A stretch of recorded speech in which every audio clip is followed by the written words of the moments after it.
In the late 1920s, the notorious Castellammarese War erupted within the Mafia, pitting two influential bosses against each other, Joe the Boss Masseria and Salvatore Maranzano. By 1931, a rising mob figure, Lucky Luciano, sought to quell the escalating violence and scrutiny drawn upon the Mafia by eliminating both powerful leaders and restructuring the organization's operations. Luciano devised a meticulous plan to remove the bosses, recognizing the urgent need to curb excessive bloodshed and growing public attention.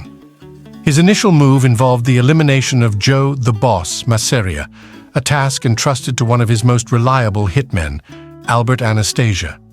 The pivotal moment arrived on April 15, 1931, at a seafood restaurant, Nuova Villa Tammaro in Coney Island, a frequent haunt of Masseria. During a card game with Luciano and his bodyguards, Masseria excused himself for a restroom visit, an agreed-upon signal. This signaled the entry of the hitmen, including Anastasia, Bugsy Siegel, Vito Genovese, and Joe Adonis, positioned strategically outside the establishment. The ambush unfolded swiftly, with more than 20 gunshots from .32 and .38 caliber pistols echoing through the air. 4 bullets struck Masseria's back, while another found its mark in his head, ending his reign of power. In the subsequent months, another hit team targeted Maranzano, effectively terminating the war between the factions. With the elimination of the warring bosses, Lucky Luciano and his associates seized the opportunity to reconstruct the Mafia's structure. They established a governing body known as the Commission, aiming to streamline operations and maintain order. However, to execute the Commission's directives, an enforcement wing was yet to be organized, an essential element that remained absent from the revamped Mafia structure.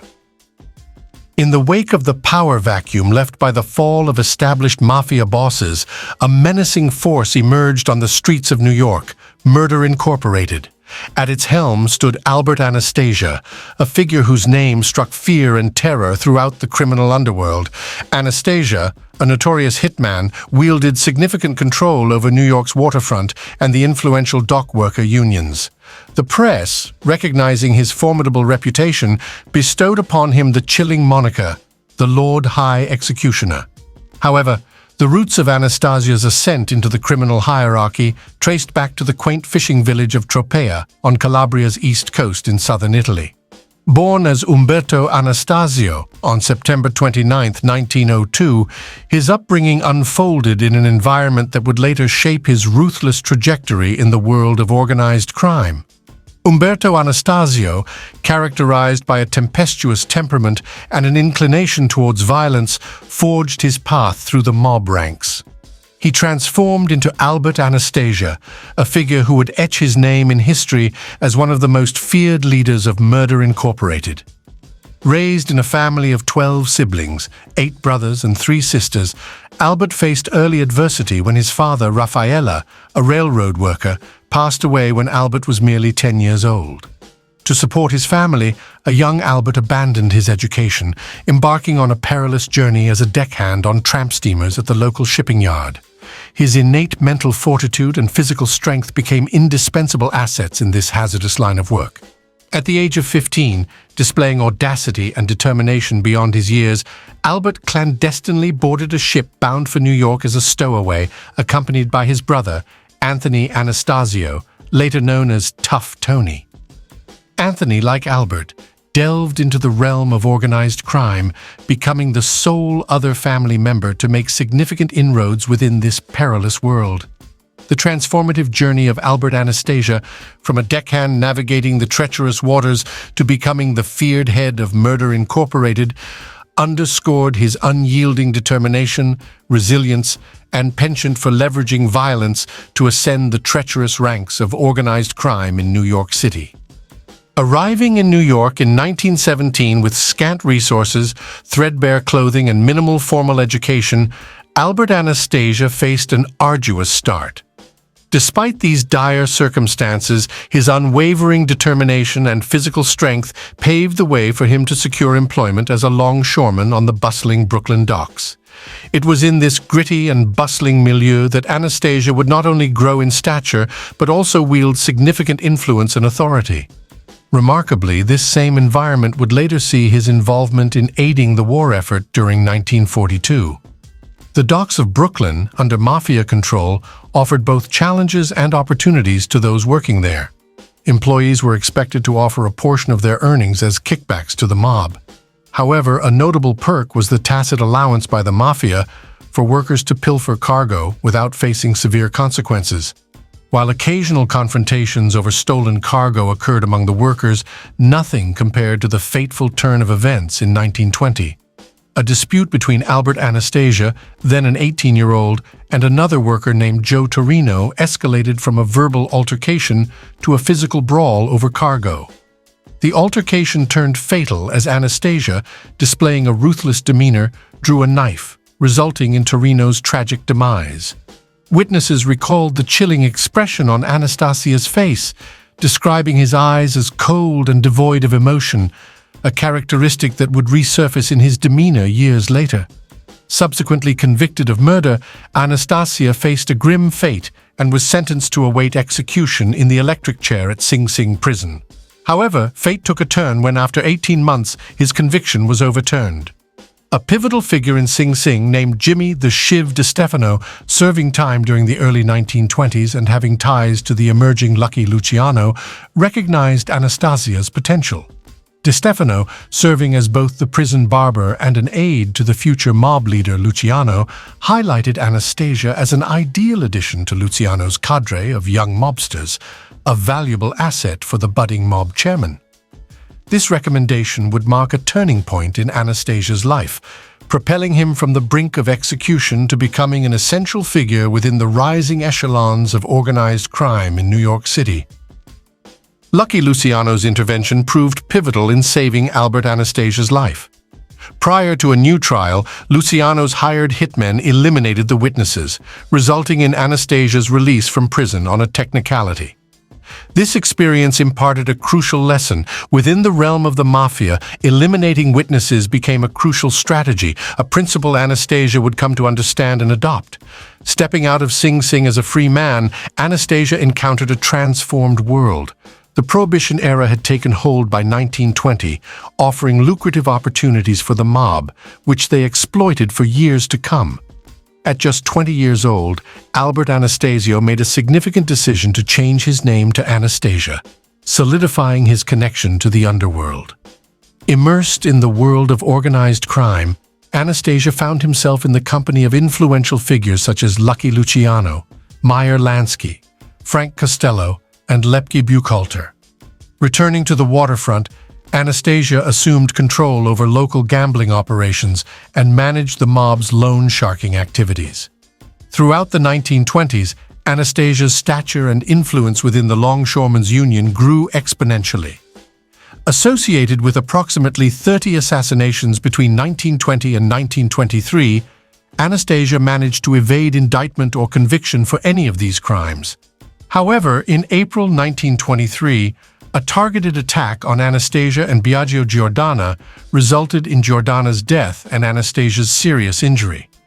Later that year, Anastasia faced legal repercussions when arrested on a gun possession charge, leading to a return to incarceration until 1925. Towards the late 1920s, tensions erupted in the underworld, igniting the Castellammarese War between powerful bosses, Joe the Boss Masseria and Salvatore Maranzano.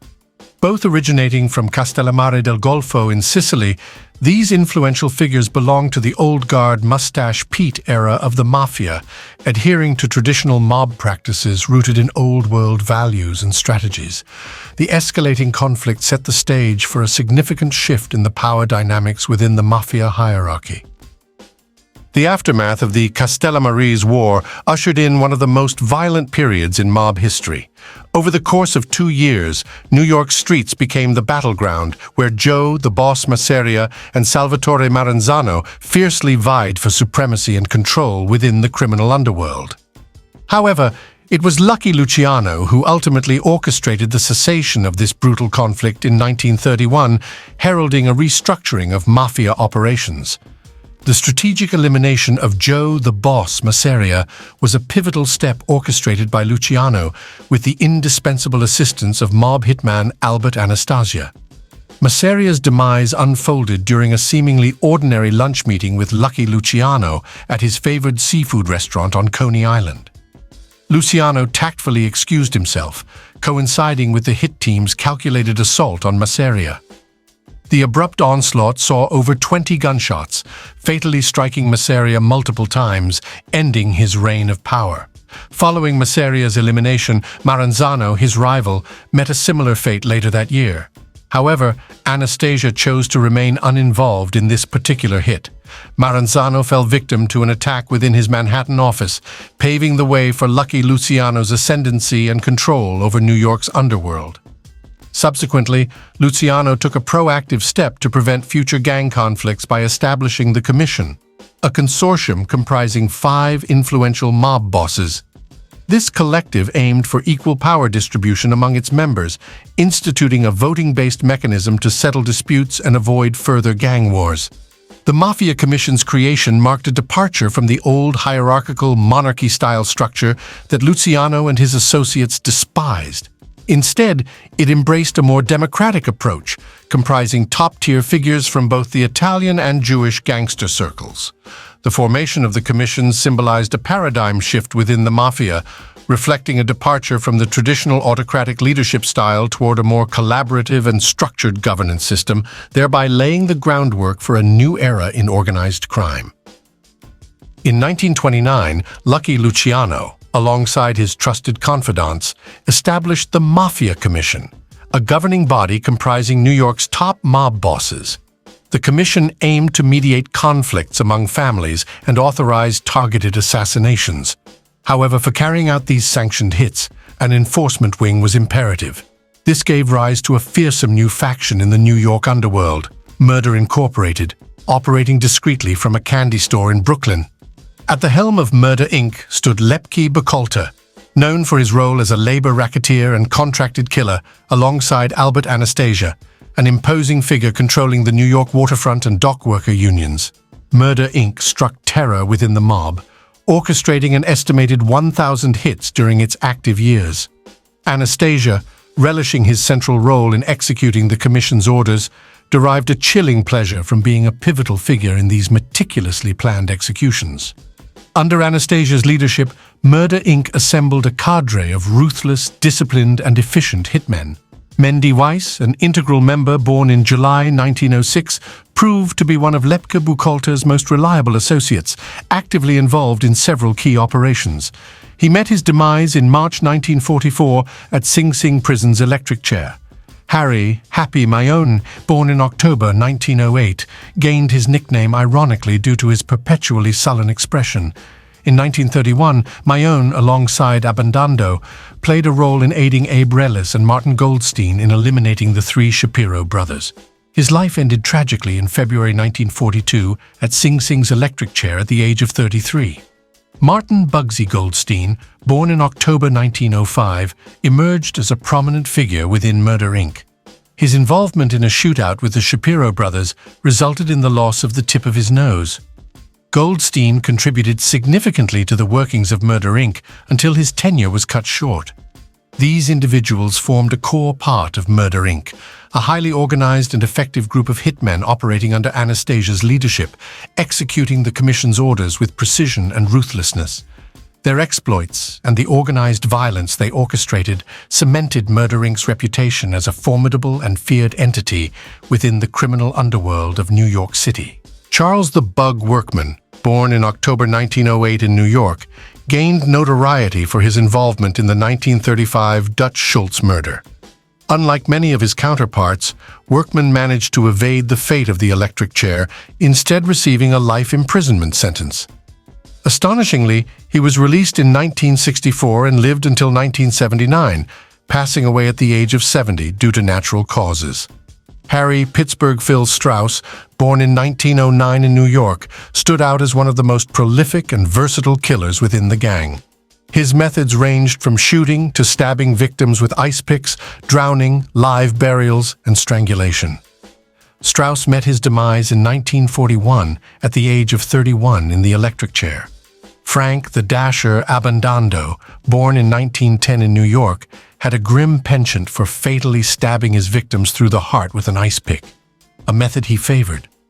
Reports described his demeanor as displaying no fear, exhibiting a macabre humor around his impending fate.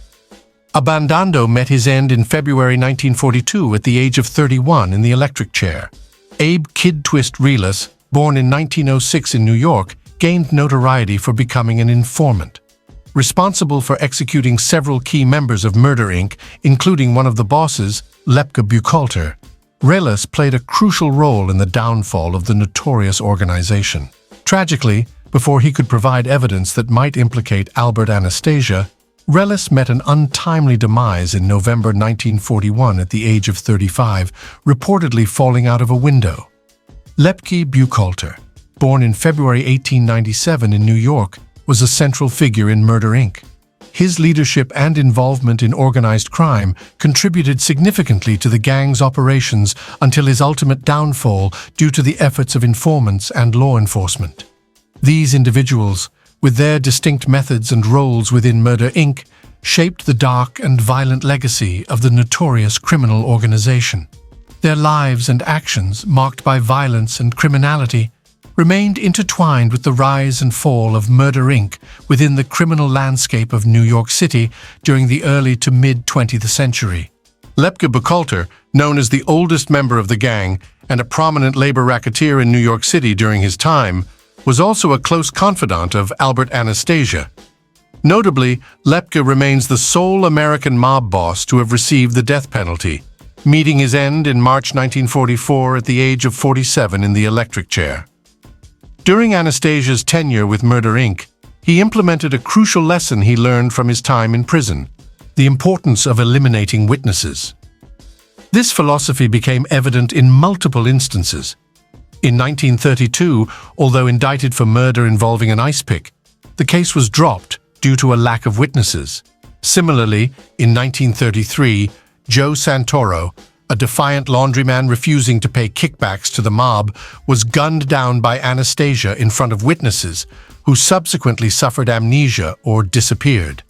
In 1939, Pete Panto, a longshoreman aiming to purge the union of racketeering, met a grim fate at the hands of Anastasia, strangled and buried in a lime pit, silencing his resistance. However, the year 1935 presented a significant challenge for Murder Inc. following the assassination of Dutch Schultz, the Bronx beer baron. Anastasia played a pivotal role in the plot targeting Thomas Dewey, who posed a threat to the Mafia's operations. He meticulously observed Dewey's routines, even masquerading as a father with a borrowed baby carriage to survey Dewey's Fifth Avenue apartment closely. However, when the commission learned of Anastasia's plan to eliminate Dewey, they intervened, cautioning him against such an action due to the potential heat it could bring upon the mob's leadership.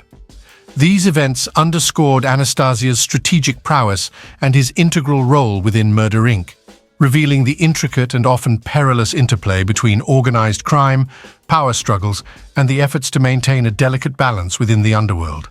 Amidst the tension between Dutch Schultz and Thomas Dewey, Schultz's desperate attempt to eliminate Dewey, who was closing in on a conviction for tax evasion, was met with a resounding denial from the commission. Aware of the potential repercussions and the excessive attention it would draw, the commission refused Schultz's request. However, Schultz, known for his fiery temperament, sought an alternative route and approached Albert Anastasia for aid. Understanding the gravity of the situation, Anastasia promptly informed Lucky Luciano and the commission, prompting an urgent meeting. The consensus among the leaders was clear. A contract was put out on Dutch Schultz. Schultz found himself shot in the bathroom of the Palace Chop House restaurant, sustaining a critical wound below the heart. Despite staggering out and sitting at a table, the hit carried out by members of Murder Inc., Charles Workman and Mendy Weiss, led to Schultz's demise. However, the aftermath took an unexpected turn. Instead of alleviating law enforcement interest, the incident backfired. Dewey redirected his focus to another key figure, Lucky Luciano. Luciano's subsequent conviction on charges related to forced prostitution in 1936, resulting in a 30 to 50-year sentence, sent shockwaves through the criminal underworld. The apprehension of the mob's chairman signified the vulnerability of even the most influential figures within organized crime. Amidst this upheaval, Anastasia seized a period of relative calm in 1937 to enter into matrimony with Elsa Barnesi, a 19-year-old who had relocated from Canada to New York. Together, they built a family of 2 sons and 2 daughters. Despite Anastasia's deep involvement in the New York underworld, Elsa steadfastly maintained the facade of her husband being an industrious, law-abiding citizen, vehemently denying any connections to criminal activities. This juxtaposition between Anastasia's public persona and his clandestine life within organized crime underscored the complexity and duality of his existence. Anastasia, despite his deeply rooted ties to the underworld, presented a starkly different persona to the public eye. He claimed ownership of a dress factory and portrayed himself as a mattress salesman. In tandem with his fabricated professional image, his wife Elsa painted a picture of Anastasia as a devout churchgoer who abstained from alcohol and was always home by 9 p.m. Their marriage endured until Anastasia's assassination in 1957. Following his death, rumors surfaced alleging that Elsa reverted to her maiden name, Barnesi, and relocated to Canada in the late 1950s. The sanctity of marriage didn't deter Anastasia from being involved with organized crime. He was frequently summoned back into the criminal fold. Lepke Buchalter, a prominent figure in Murder, Inc., sought Anastasia's assistance when faced with looming racketeering and narcotics charges. Anastasia obliged, orchestrating the disappearance of over a dozen witnesses crucial to Buchalter's case. Despite a nationwide and international manhunt, Buchalter remained concealed, reportedly cited in Poland and the UK. Astonishingly, Anastasia had kept Buchalter hidden in plain sight, right within Brooklyn's boundaries. In 1939, a critical moment emerged when a Murder, Inc. associate, Jack the Dandy Parisi, was tasked with eliminating Morris Diamond, a Teamster official and key witness against Buchalter. As Diamond walked along his usual route at 6:15 p.m., Parisi, concealing his gun behind a newspaper, approached from the opposite side of the street. Lowering the newspaper, Parisi swiftly eliminated Diamond, crucially removing a vital obstacle in Buchalter's legal battles. This event underscored the ruthless efficiency of Anastasia's network and the meticulous execution of criminal agendas orchestrated by Murder, Inc. Anastasia, observing the escalating heat from law enforcement authorities on the mob, found himself at a crossroads. The commission pressured him to reveal the whereabouts of Buchalter, forcing him to make a tough choice between his loyalty to his friend and his allegiance to the mob. Opting for the latter, Anastasia arranged a clandestine meeting with Buchalter, who, after 3 years in hiding, looked drastically altered, sporting a mustache and a noticeable weight gain. Anastasia assured Buchalter that a deal had been brokered with the FBI, allowing him to serve only a few years in prison. Eventually, on August 24, 1939, Buchalter turned himself in, facilitated by radio broadcaster Walter Winchell, who publicly negotiated the surrender deal via a broadcast. Under Winchell's direction, Buchalter was instructed to be at a specific location at a designated time, purportedly to surrender peacefully. Unbeknownst to Winchell, federal agents discreetly monitored the rendezvous. When Winchell arrived with Buchalter at the agreed-upon spot, they were picked up by J. Edgar Hoover's car, seemingly heading toward a resolution. However, this marked the termination for Buchalter. He was subsequently charged with the 1936 murder of Joseph Rosen, a Brooklyn candy store owner who resisted leaving town as instructed by Buchalter. The decision to eliminate Rosen was inadvertently heard by Abe Relis, a mob informant. Buchalter's legal proceedings ended with his conviction and, notably, his execution in 1944, becoming the first mob boss to face capital punishment. The downfall of Murder, Inc. materialized in 1940, when one of Anastasia's top hitmen became a government informant, disclosing comprehensive details about Murder, Inc.'s operations, including unsolved murders, as part of a plea to evade the electric chair. This betrayal signaled the unraveling of the once formidable criminal organization orchestrated by Anastasia and his associates. The chilling saga of Murder Inc.'s downfall saw its key members, including Lepke Buchalter, meet their fate in the electric chair due to the testimonies provided by informant Abe Reles. However, Albert Anastasia, the infamous Murder Inc. boss, seemed to possess a shield of protection, thanks to his significant connections and influence within the mob. This aura of power would prove pivotal for him in the turbulent year of 1941. Anastasia, often referred to as the Prime Minister of the Underworld, was renowned for his strategic approach, seeking diplomatic resolutions to problems whenever plausible within the realm of organized crime. However, navigating the treacherous underworld often demanded alliances with formidable figures, and Anastasia was no stranger to forging associations with powerful individuals like Frank Costello. This strategic alliance provided muscle to Anastasia, while reciprocally offering political support and cover to Costello and his associates. By November 1941, Abe Reles, the ex-Murder Inc. hitman turned government informant, found himself ensconced in the Half Moon Hotel on Coney Island under the strict surveillance of the FBI. Tasked with testifying against Anastasia, Reles was under constant guard to ensure his safety. However, Reles's mysterious death on November 12, 1941, at the hotel's restaurant roof sparked controversy. Officially labeled a suicide attempt by jumping from his fifth-floor window, speculation swirled that he might have been pushed and the scene staged to appear as suicide. The circumstances surrounding Reles's demise were shrouded in suspicion. Despite the FBI's rigorous surveillance and the presence of guards, his fatal fall raised eyebrows. In a peculiar turn of events, all 5 policemen entrusted with Reles's safety claimed to have inexplicably fallen asleep, professing complete ignorance of the incident.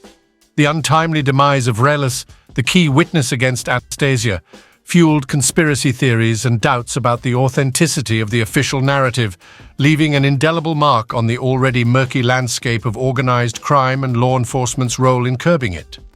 Amidst the murky circumstances surrounding Abe Reles's mysterious demise, the lack of concrete evidence led to the dropping of charges against Albert Anastasia. However, suspicions lingered given the understanding that any attempt to eliminate Reles would likely have required Anastasia's authorization. The collapse of the case against him was a matter of immense scrutiny, prompting District Attorney William O'Dwyer to remark on the perfect case against Anastasia, disintegrating without a trace. In 1942, Anastasia enlisted in the army, assuming the role of a tech sergeant. This strategic move was geared towards bolstering his application for naturalized citizenship, which was granted in 1943. His military tenure was short-lived, ending in 1944 due to age-related discharge. By 1945, Anastasia had relocated to a fortress-like mansion nestled on the Palisades Cliffs at 75 Bluff Road in Fort Lee, New Jersey.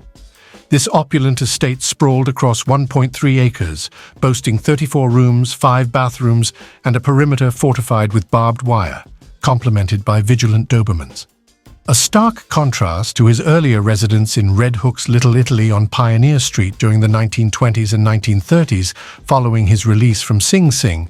This new abode provided sweeping views of Manhattan and marked a significant shift in his lifestyle.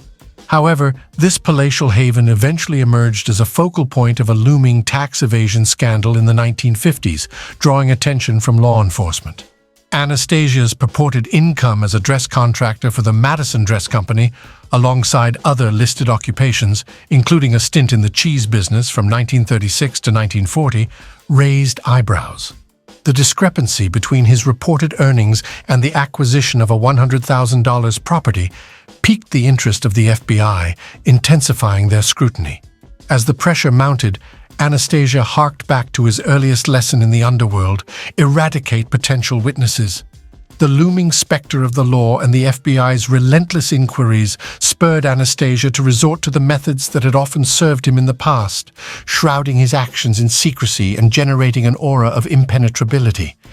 In April 1954, Vincent Macri, Albert Anastasia's bodyguard, met a grim fate.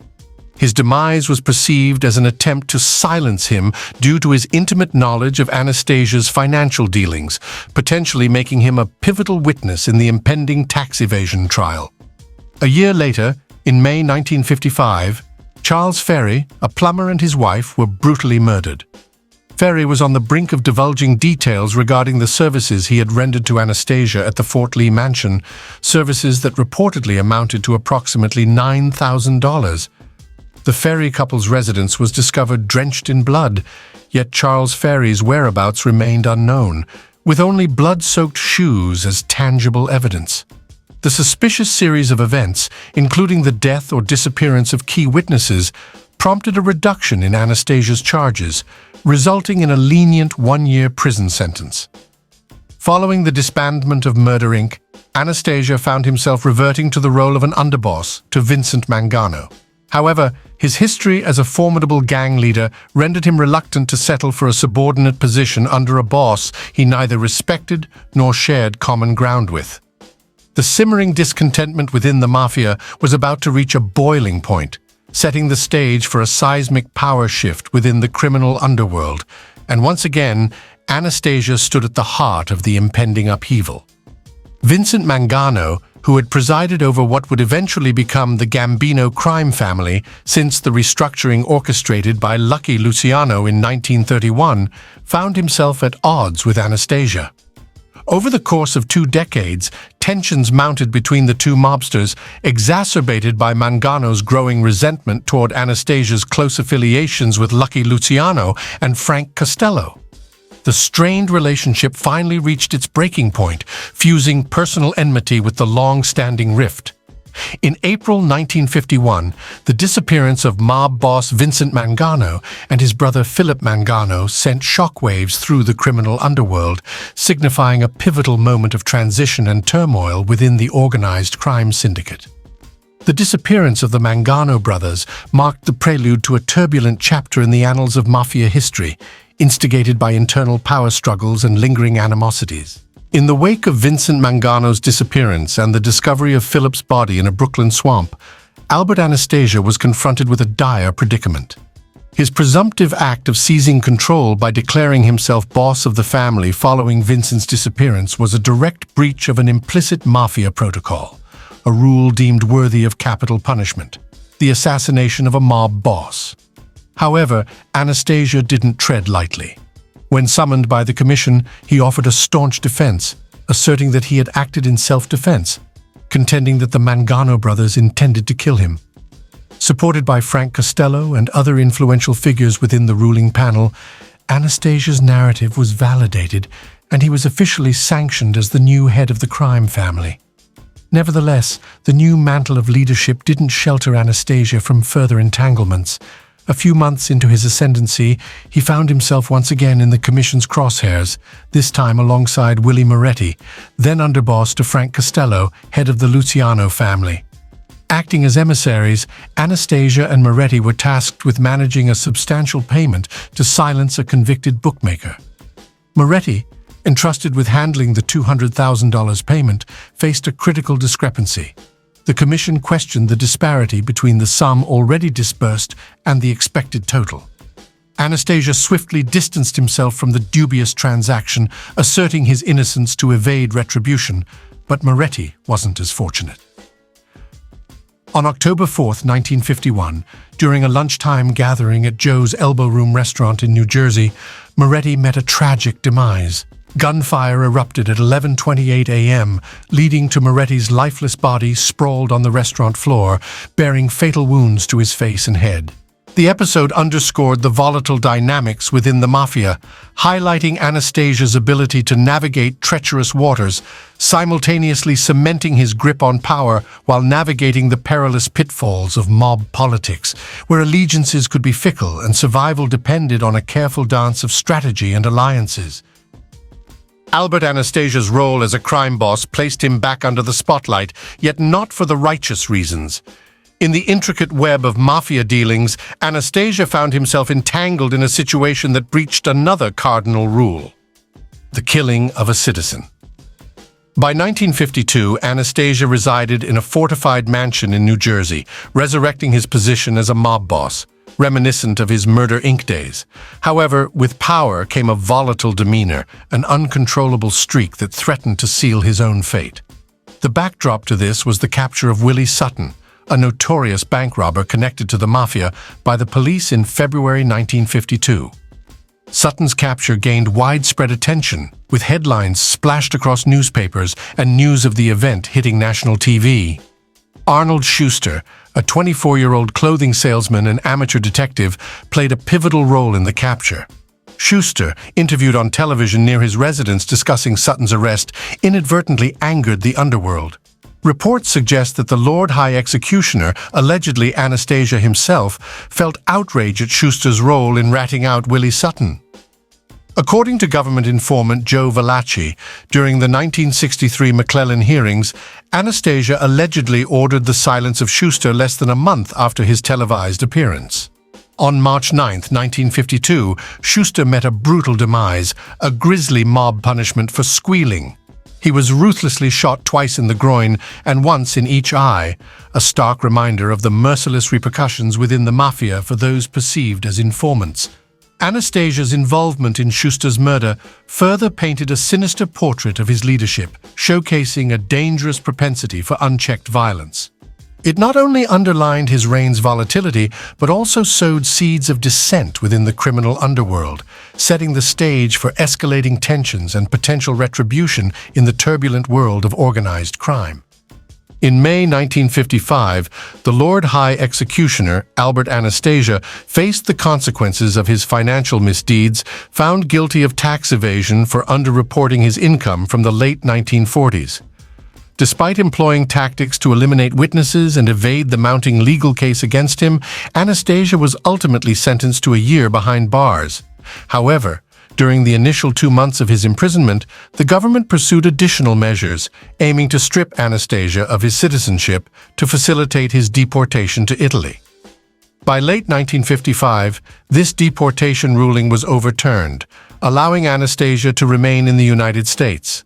Upon Anastasia's release from his tax evasion sentence in 1956, he emerged amidst a shifting power dynamic. The landscape had changed significantly. Figures like Lucky Luciano and Lepke were no more, and Murder Inc. had dissolved. Only Anastasia and Frank Costello remained prominent, but Costello's position was soon threatened by a formidable and ambitious mobster, Vito Genovese. May 1957 marked a critical juncture when Vito Genovese, alongside Anastasia's underboss Carlo Gambino, plotted a power move against Frank Costello. Genovese, patiently biding his time for 10 years, orchestrated an attempt on Costello's life. Vincent Chin Gigante received orders from Genovese to assassinate Costello. As Costello walked toward the elevator in his Manhattan apartment lobby, Gigante approached him, shouting, "This is for you, Frank!" Reacting swiftly, Costello turned, narrowly escaping a fatal bullet that grazed his head, causing minor injury. Believing his mission accomplished, Gigante fled the scene. The startlingly close call prompted Costello to reassess his position as the family's boss. Feeling vulnerable and aware that Lucky Luciano remained imprisoned and powerless to intervene, Costello made the decision to step down, relinquishing control of the family to Genovese. This pivotal event marked the passing of leadership from Costello to Genovese, reshaping the power dynamics within the Mafia. Anastasia, having survived his own legal battles, found himself positioned within a landscape undergoing seismic shifts, where allegiances shifted and ambitious mobsters vied for dominance and control. The events leading up to Albert Anastasia's demise portrayed a convoluted web of shifting loyalties, intricate power plays, and conflicting accounts regarding his role in the mob's internal conflicts. After relinquishing control of the family to Vito Genovese, Anastasia found himself increasingly isolated, having lost the support of his former allies. Conflicting narratives emerged regarding the attempted assassination of Frank Costello in 1957, a pivotal moment often clouded by varying reports and historical perspectives.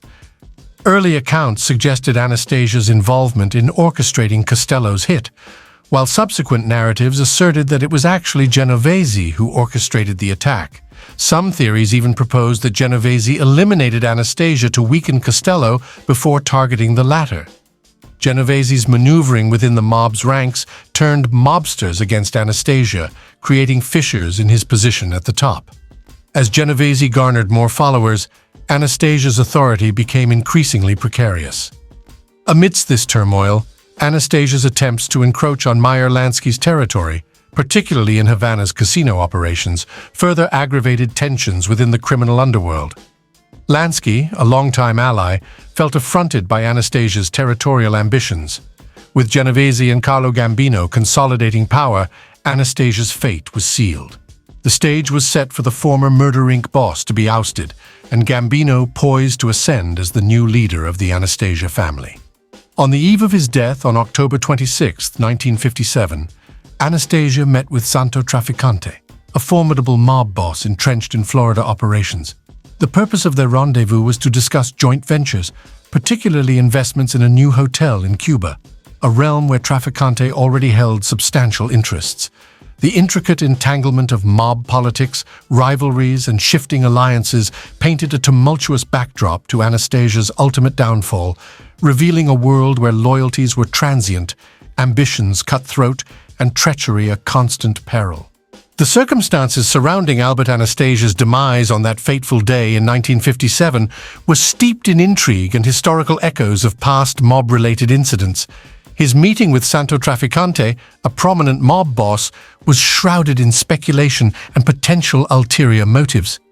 Some conjectured that Trafficante aimed to persuade Anastasia to invest in a casino venture at the Hilton Hotel in Havana.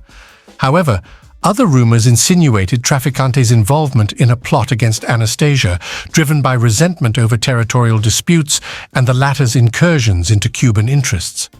On October 27, 1957, the morning was chilly in Manhattan when Anastasia arrived at the Park Sheraton Hotel alongside his bodyguard, Anthony Coppola. The historic Park Sheraton, known for its opulent pre-Depression-era origins, had previously been the backdrop of a notorious mob shooting in 1928 that claimed the life of mob kingpin Arnold Rothstein over unpaid gambling debts. Entering Arthur Grasso's barbershop within the hotel for his routine grooming session, Anastasia settled in for a customary haircut, shave, and hot towel treatment. Meanwhile, Coppola parked the car in the underground garage, leaving Anastasia alone with the barber. As the barber attended to him, two masked gunmen abruptly entered the shop, directing the barber aside. Seizing the moment of vulnerability while Anastasia was in the midst of the relaxing hot towel shave, the assailants, concealed behind scarves, unleashed a hail of bullets toward the mob boss. Startled and in a state of shock, Anastasia instinctively lunged forward, believing the attackers were in front of him.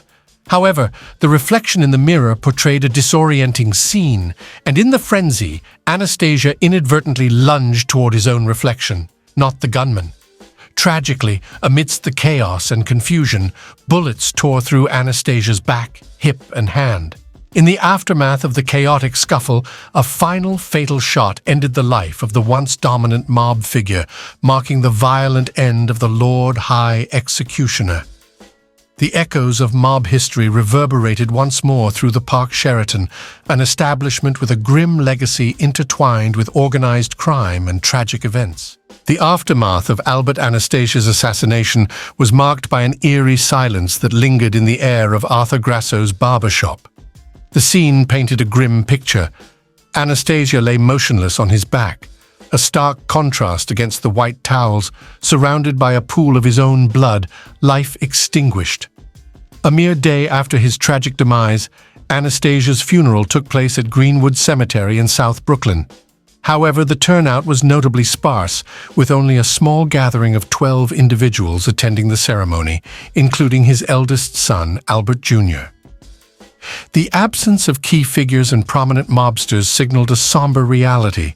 Anastasia had been cast out and abandoned by the once loyal circles of the criminal underworld. Even among the ranks of organized crime, his passing was not commemorated with the fanfare typically accorded to significant mob figures. The void left by Anastasia's demise swiftly became a battleground.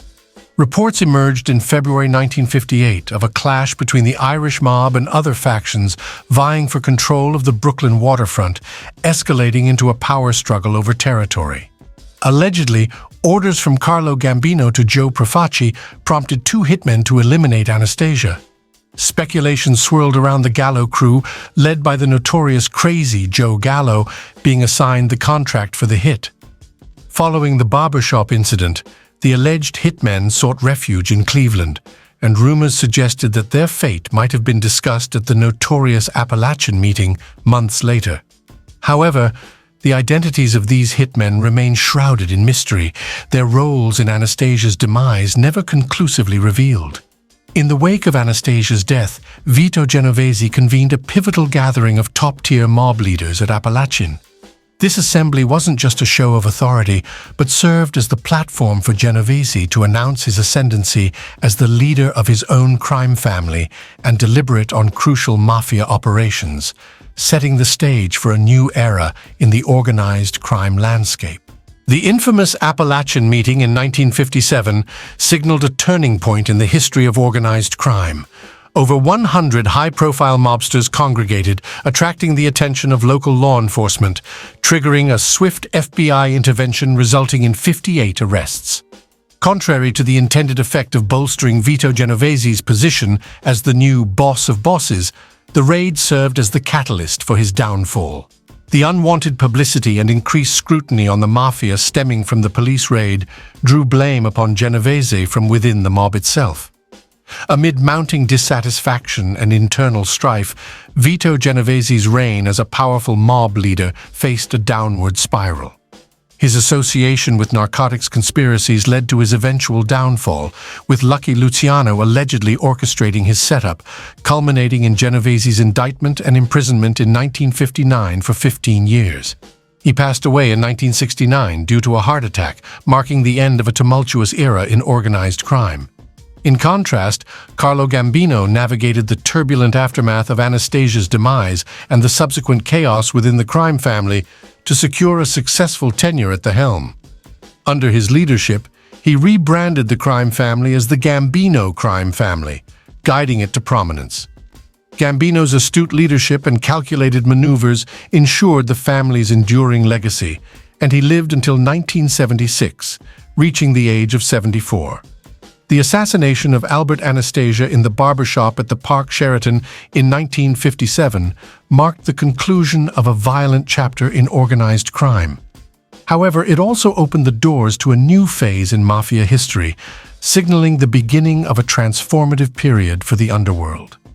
Reflecting on the intricacies of mob politics, there have been speculations regarding Lucky Luciano's possible involvement in setting up Vito Genovese. Given the betrayal of Genovese against Frank Costello, a once close ally, such a turn of events wouldn't have been surprising.